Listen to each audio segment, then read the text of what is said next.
Hey guys, Giffen again. So,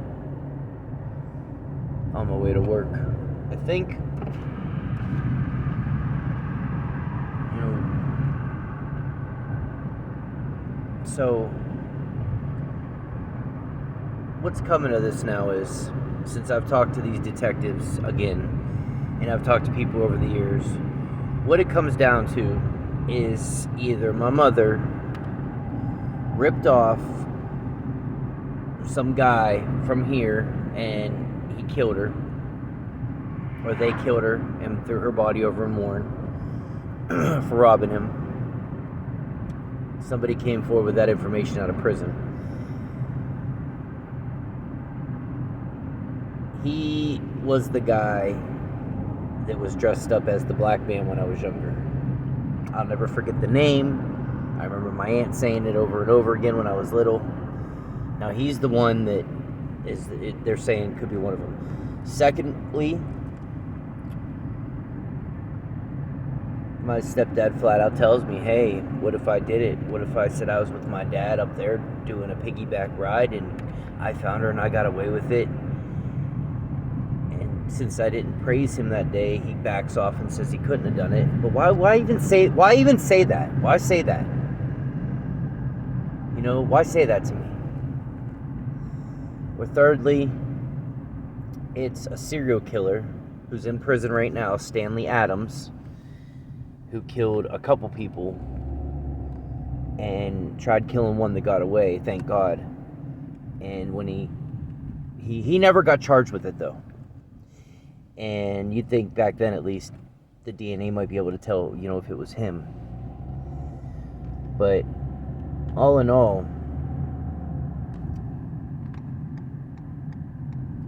you gotta live with this. This is the type of stuff, you know, I've lived with for 23 years now. And it doesn't go away.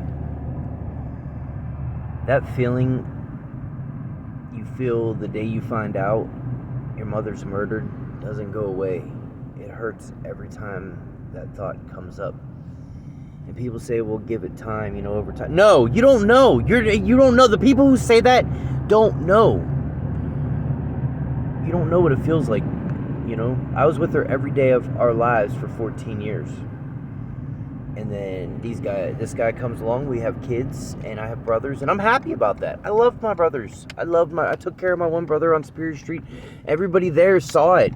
I took care of him for a couple months. It was a whole summer almost before they came and picked him up and took him off of us. Just a bunch of kids taking care of a 2-year-old. And he was there for that. She went to prison at the time. That was when I sent her to prison for telling the cop where she was. But he was there. He was just on the road and cracking it up, and he didn't care. He left me there with him. And I took care of him. And since he was 5, 6, my mother passed away, 7 maybe, I'm not allowed to see him. I'm a bad person. I'm no good. So, for someone who's no good,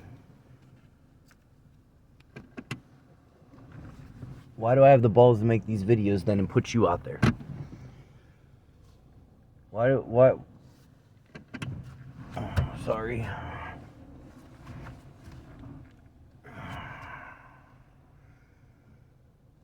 Why do I not stress about what's going to come of this? I want this story out. I want people to know that she wasn't a bad person. She had an addiction. But she knew the streets. She definitely knew the streets. I know my mom was capable of handling her own. I've seen it enough. I watched her take men out multiple times. And the craziest part is I always knew my mother carried a knife. From the time I was a kid and I seen her out there on the streets, and she showed me the one she had in her purse. It wasn't that big, but it was a knife. What was that wound I seen that day on him? Or that bandage I seen? I didn't see the wound. I seen a bandage, but I was like, what is that? And he said it was, I just cut myself on a fence. Something stupid that just threw me off. We were doing drugs at the time. It's like, you know, but yeah.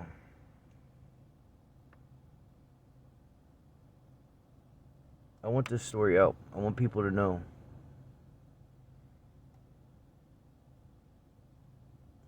All right, I'm at work.